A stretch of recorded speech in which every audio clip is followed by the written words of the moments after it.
नमस्कार शेतकरी मित्रांनो, आज सकाळच्या झटपट बातम्या. बुलढाणा जिल्ह्यात 21,768 हेक्टरला अवकाळीचा फटका. अनेक ठिकाणी वृक्ष उन्मळून पडल्याने विजेची तारा तुटल्या. अवकाळी गारपिटीने पिकांची मारपीट. बळीराजा हवालदिल आणि अकोला जिल्ह्यातील पंचनामा करण्याचे जिल्हाधिकाऱ्यांचे निर्देश. यावल मुक्ताईनगरला अवकाळीचा पावसाचा फटका. कापणीला आलेला गहू झाला आडवा. कांद्याचेही नुकसान. गारपिटीची नुकसानीची तब्बल 5 वर्षांनी भरपाई. बळगाव तालुक्याला 3.25 कोटी रुपये मंजूर. अवकाळीच्या तडाख्यात गहू, हरभरा, ज्वारीची पिके आडवी. होत्याचे नव्हते झाले. गारपीट वादळामुळे रब्बी हंगामात जळगाव जिल्ह्यात प्रचंड नुकसान. फायनान्सचा विळखा सोडविला. 700 कोटींचे अल्पव्याजी कर्ज. महिला बचत गटाला फायदा. 2 लाख कुटुंबांना अर्थसहाय्य. शिवसागर जलाशयात उडणारी बोट आणि स्कुबा. मुख्यमंत्र्यांकडून जलपर्यटनाची घोषणा. उद्दिष्ट 210 शेततळ्यांची. खोदली केवळ 19. मुख्यमंत्री शाश्वत कृषी सिंचन योजनेला रत्नागिरी जिल्ह्यात अत्यल्प प्रतिसाद. हिंगणघाट बाजार समितीत कापसाच्या दराने गाठला उच्चांक. प्रति क्विंटल 7,530 रुपये भाव. मिहान प्रकल्पासाठी 100 कोटी. प्रकल्पग्रस्तांना वाढीव मोबदलाही मिळणार. अंतरिम अर्थसंकल्पामध्ये तरतूद.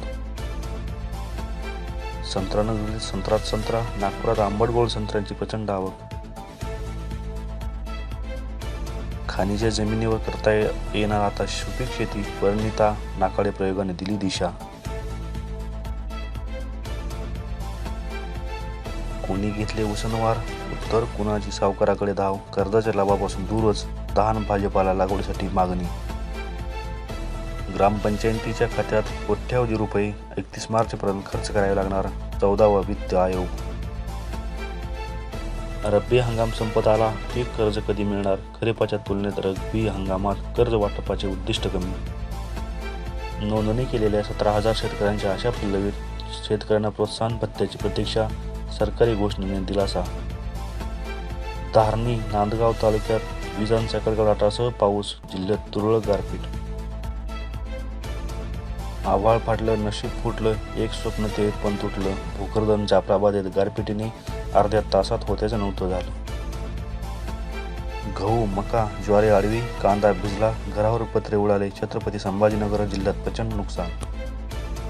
तापमानाचा पारा चढला. लिंबाचा भाव वाढला. उत्पादनात घट. फेब्रुवारीतच प्रति किलोला 100 जवळ. त्या 12,000 तक्रारी ग्राह्य. कापूस उत्पादकांना विमा. प्रशासन विमा कंपनीच्या बैठकीत निर्णय. विद्यार्थ्यांनो, आता कॉपी सोडून बोला. भरारी पथकांची राहणार करडी नजर.